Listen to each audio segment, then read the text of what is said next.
This is the Kigali International Financial Center, the venue of the Inclusive Fintech Summit 2023 in Rwandan capital. It's been 2 days of discussions here between big names within the African fintech space and the capital markets, folks bringing finance and fintech together under the same umbrella. But today, the second day, we've heard more from policymakers, the presidents of Rwanda, as well as that of Zambia. Of course, the whole conversation is a whole lot more about how to provide needed funding to support Africa's burgeoning fintech summit. And that requires critical policies from the government. And that was what the host president, Paul Kagame, spoke about. Across the continent, more jobs, wealth, and opportunities are being created. At the helm of Africa's fintech industry is a young and rapidly growing population ready to innovate solutions and drive financial inclusion. Africa's demographic dividend has not gone unnoticed by investors who, in recent years, have increased financing to African fintechs. Still, compared to the rest of the world, Africa has produced a small number of unicorns, and the majority of transactions remain cash-based. To sustain the gains already made, we must forge stronger partnerships and build a more equitable, accessible, and sustainable fintech ecosystem. The digital economy is not a zero-sum game. Everyone should benefit from its potential. Now, the whole essence of the government is to support the private sector move forward as shortly as possible as far as funding and policies and actions are concerned.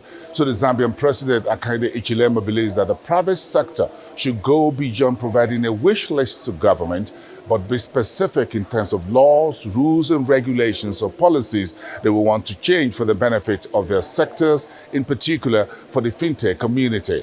We in the public sector, I come from the private sector. My life was spent in the private sector. But now that I'm in the public sector, I would like to drive a point very clear here. The private sector must take the lead and say what it wants the public sector to do for it.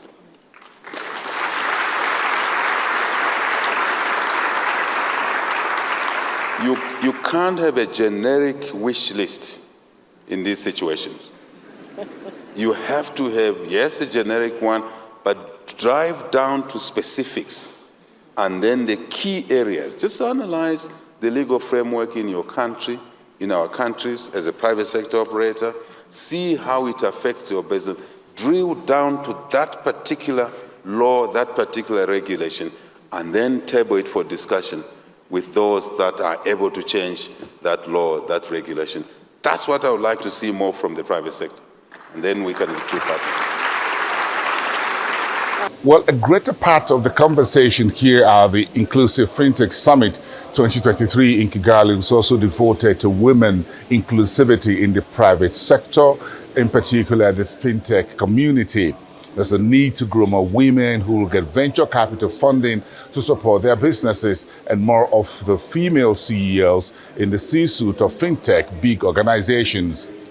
And that sitting down and bringing women into fintech was what Her Excellency, the First Lady of Rwanda, spoke about. I share your conviction that fintech can bridge the existing gaps in financial inclusion, even more so with AI revolutionizing the worlds of finance, technology, and a number of other industries central to our development.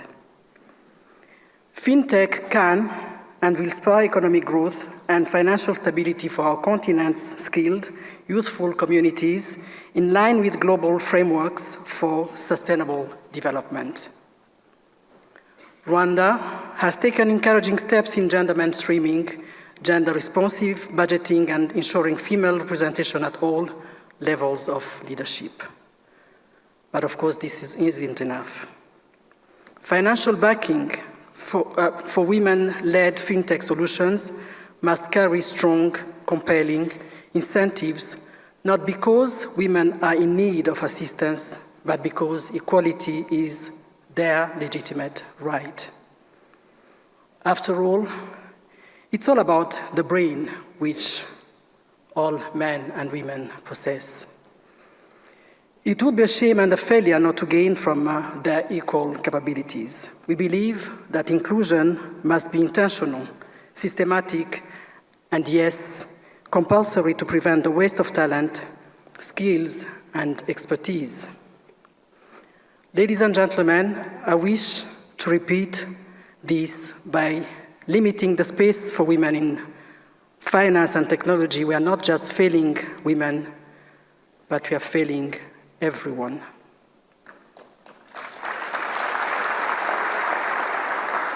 Now, the Inclusive Fintech Summit 2023 enters its final day, Thursday, the 22nd of June. And we'll be having more presentations and closing remarks from some of the big names in the industry across Africa. And of course, we'll be able to bring to the table what has been achieved over the past 3 days. Reporting from Kigali, Rwanda, I am Bosin Amofaye for Arise News Channel.